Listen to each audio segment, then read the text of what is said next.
मित्रांनो, छावा चित्रपटानं अख्ख्या महाराष्ट्रालाच काय तर संपूर्ण भारताला भुरळ घातली आहे. छत्रपती संभाजी महाराजांचा मराठ्यांचा पराक्रमाचा इतिहास पहिल्यांदाच एवढ्या मोठ्या स्केलवर आणि एवढ्या मोठ्या पडद्यावर पाहायला मिळतोय. चित्रपटगृहातील अनेक दृश्य बघितली तर लोक थिएटरमध्ये बसून अक्षरशः रडतायत. डोळ्यात पाणी न येता एकही माणूस थिएटरमधून बाहेर पडत नाहीये. मोठ्या माणसांचं सोडून द्या, लहान सहान मुलं देखील हमसून हमसून रडतायत. छत्रपती संभाजी महाराजांचं बलिदान पाहून काय ते तेज, काय तो पराक्रम, काय ते मृत्युंजयी जीवन फक्त स्तिमित करून टाकणारं एवढं नक्की. असे संभाजी महाराजांचे चरित्र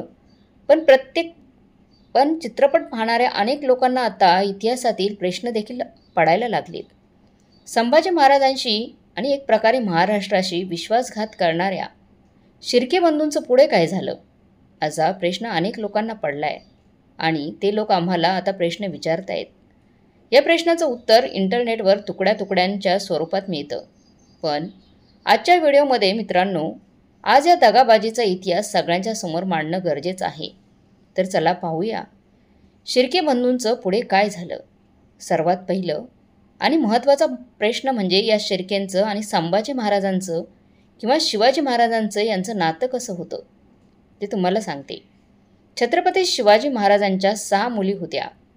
या 6 मुलींच्यापैकी राजकुमारबाई नावाची जी मुलगी होती तिचं लग्न महाराजांनी दाभोळच्या पिलाजीराव शिर्के यांच्या मुलीशी म्हणजेच गणोजी शिर्के यांच्याशी लावलेलं आणि पिलोजीराव शिर्के यांची मुलगी म्हणजेच जीवबाई म्हणजेच आपल्या महाराणी येसूबाई यांचं लग्न शिवरायांच्या मुलाशी म्हणजे छत्रपती संभाजी महाराजांशी लावलं होतं.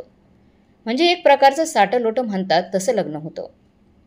या पिलाजीरावांना आपल्या स्वतःसाठी दाभोळचं वतन पाहिजे होतं. वतन म्हणजे काय तर एक प्रकारचं स्वायत्त असं छोटंसं राज्य. पण शिवाजी महाराजांच्या राज्यात अशा प्रकारची स्वायत्त राज्य निर्माण करायची किंवा छोटी छोटी वतन द्यायची पद्धतच नव्हती. अशी पद्धत महाराजांनी ठेवलीच नव्हती. त्यामुळे महाराजांनी राजकुमारबाईंना मूल झाल्यानंतर वतनाचं बघून घेऊ असं सांगून वेळ मारून नेली असं शिर्के म्हणतात. असा कुठल्याही प्रकारचा कागद शिर्के आणि महाराजांच्यात झालेला नाही. पण पुढे युवराज शाहू महाराजांच्या एका पत्रात शिर्क्यांना छत्रपती शिवरायांनी म्हणजे शाहू महाराजांच्या आजोबांनी अशा प्रकारचा शब्द दिला होता असं शाहू महाराजांनी स्वतः म्हटलंय. अर्थात संभाजी महाराजांच्या लग्नाची ही घटना 166च्या दरम्यान असेल.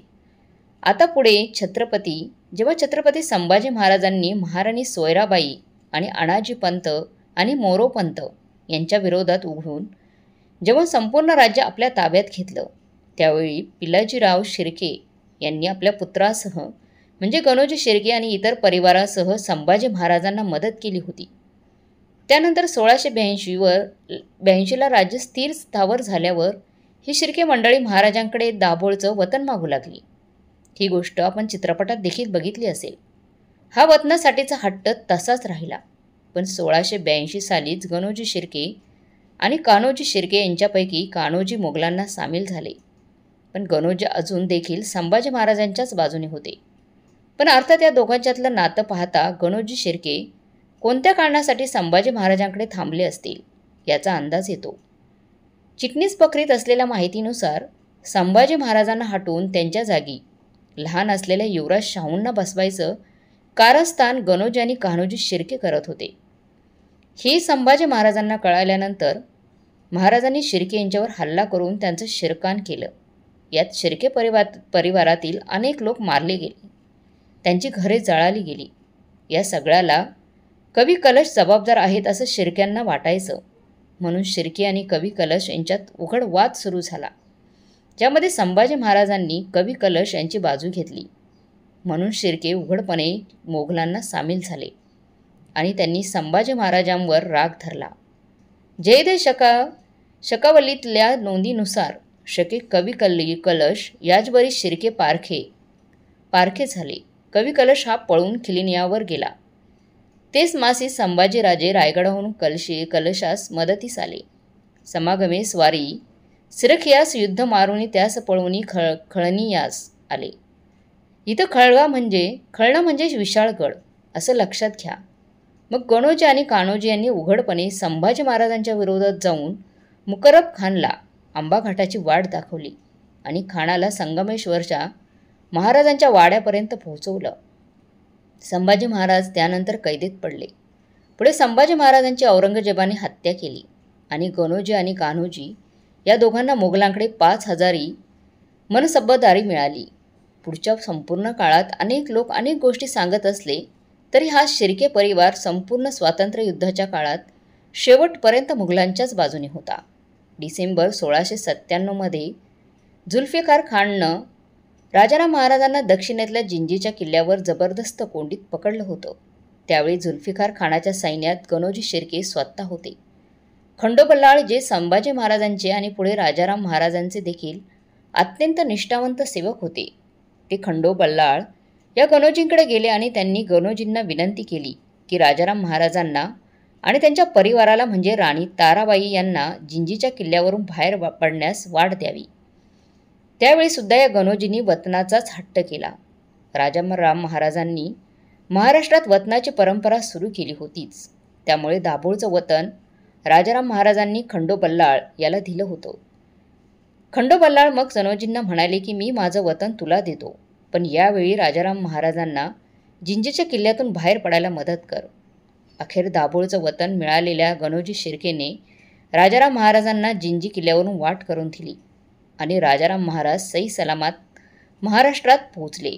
म्हणजे थोडक्यात काय, कितीही गद्दारी केली पण वतन घेतलंच. आणि सर्वात महत्त्वाचं म्हणजे संभाजी महाराजांना आपण पकडून दिलंय, त्यामुळे संभाजी महाराजांची हत्या झाली, आपल्या मेहुण्याची हत्या झाली या गोष्टीचं कोणत्याही प्रकारचं वाईट गणोजी शिर्क्यांना अजून वाटत नव्हतं.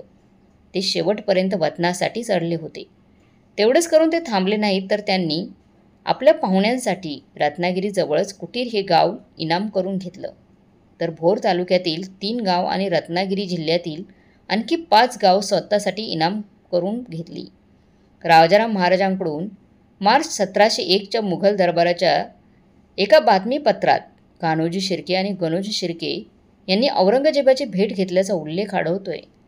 औरंगजेबाने या दोघांच्या मनसबदारीत म्हणजेच 5,000ची जी मनसब होती त्यात वाढ करून याच वेळेला दिली होती.